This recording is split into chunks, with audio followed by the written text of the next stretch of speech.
Hey everyone.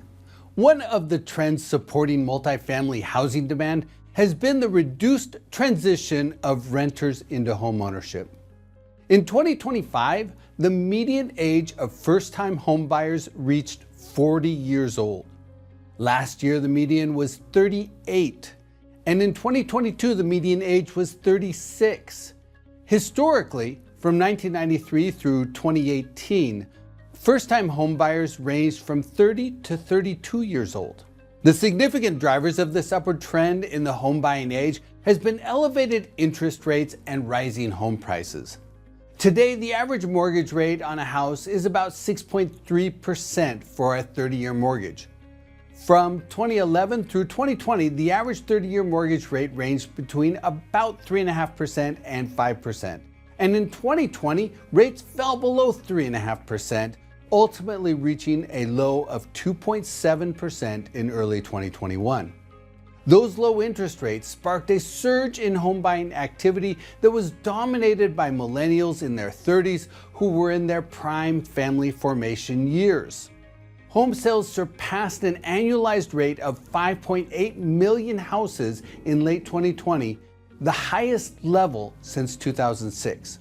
And that home buying surge pushed single-family home prices up aggressively. In January 2020, the median home price was about $283,000. 2 years later, in May 2022, the median home price broke $400,000.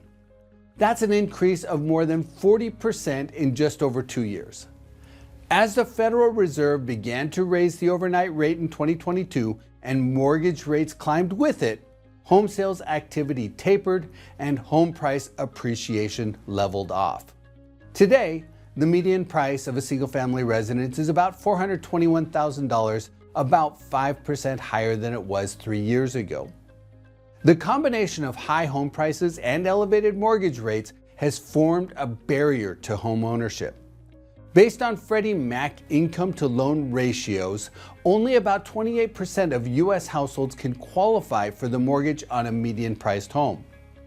And many of those that do qualify for the nearly $3,100 mortgage payment on a median-priced home balk at paying nearly $1,200 more per month than the average apartment rent.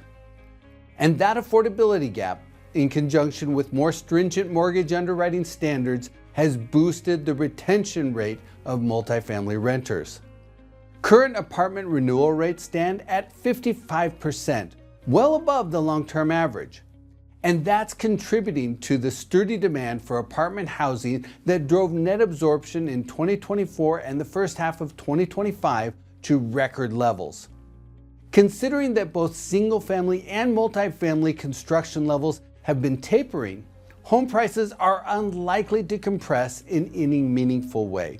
And that reinforces the likelihood that demand for multifamily rental housing will remain durable in the coming years. Now, single-family home sales doesn't just impact multifamily rental demand. It bleeds over into retail real estate as well. About 7% of total retail sales is comprised of home-related products.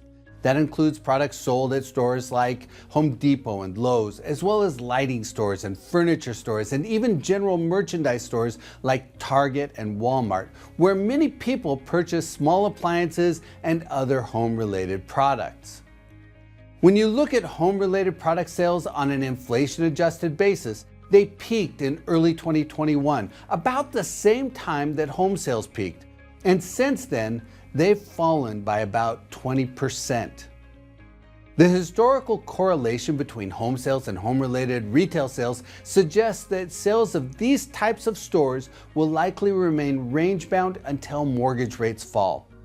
Nonetheless, vacancy rates at lifestyle and power centers are still just 4.7% as of the third quarter. That's in alignment with the current vacancy rate of grocery-anchored and unanchored retail centers, as well as single-tenant retail properties. So, the elevated cost of houses and the barriers to homeownership will likely be persistent. That will support demand for apartment rental housing and keep home-related retail sales stable until mortgage rates meaningfully decline. A couple of key considerations for investors who keep their eyes on the horizon.